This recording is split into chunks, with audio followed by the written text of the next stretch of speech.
Qu'est-ce qui fait qu'à un moment donné, Joachim Lafosse réalise ou a envie de réaliser un film qui s'appelle L'économie du couple? J'ai toujours eu envie de, mais d'ailleurs je l'ai fait dans Nue Propriété, de filmer des parents qui sont les parents de jumeaux. Étant moi-même jumeau, demi-frère de jumeaux, mon père ayant refait des jumeaux avec une jumelle, il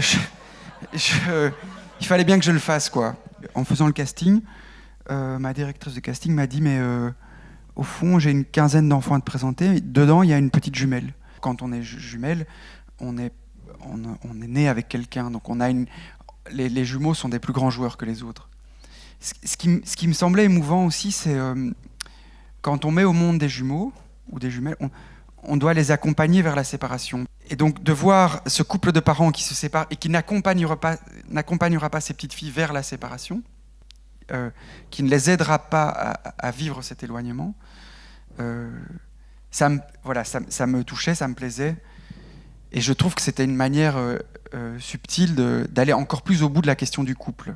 Alors quand on voit le film, on se pose la question de quel type de scénario vous écrivez par rapport à un film qui a l'air quand même de se travailler tout au long de son processus.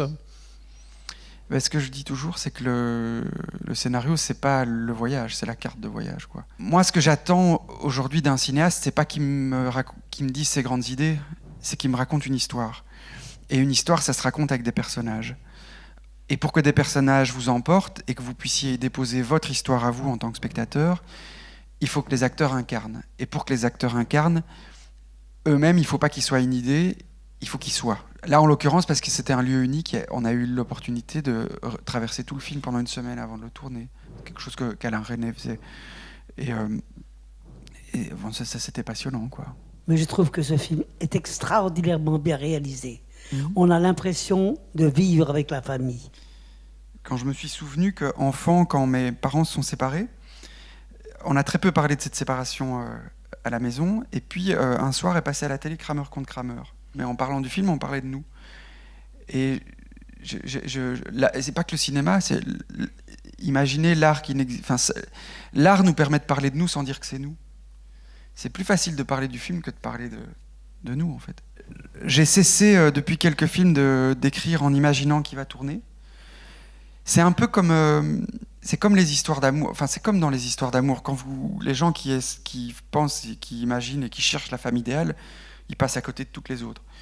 Quand dans un couple, il y en a un qui dit c'est la faute de l'autre, c'est qu'il y a une forme d'immaturité parce que on commence ensemble et on termine ensemble.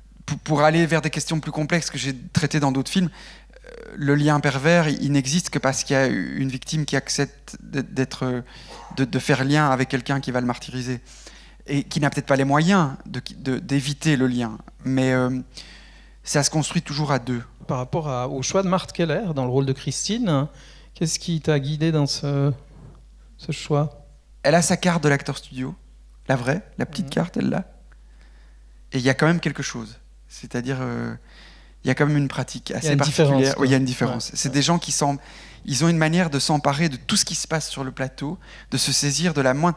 Cette espèce de conscience et de confiance dans le fait que ce qui se joue, ce qui se passe sur un plateau est toujours le fruit et la contamination d'un scénario ou d'un sujet ou d'un cinéaste, s'il est bon. Les acteurs qui n'ont pas cette méthode, ils attendent un peu qu'on leur dise action. Elle, non, elle est déjà partie avant qu'on commence. Et elle est déjà dedans. Et elle propose. Et je me dis, tiens, regarde ce qui vient, on essaye ça. J'adore ça. Et elle est incroyable. Vous avez fait comment pour déterminer ce qu'il y aurait dans cet appartement? Comment vous déterminez ce type de décor? Oui, j'aime bien venir voir ce moment-là, le moment du choix des objets, des tableaux, des trucs. J'aime bien. Et c'est un moment très agréable. C'est un luxe, c'est une histoire de fou, en fait. C'est un truc de dingue. On vous donne de l'argent pour construire un espace qui n'existe, qui n'a aucune fonction, aucun sens. C'est d'une inutilité incroyable et on y a droit. Moi, j'aurais voulu savoir quel rapport vous avez avec la musique. La musique, pour moi, c'est l'art qui va le plus directement à l'inconscient.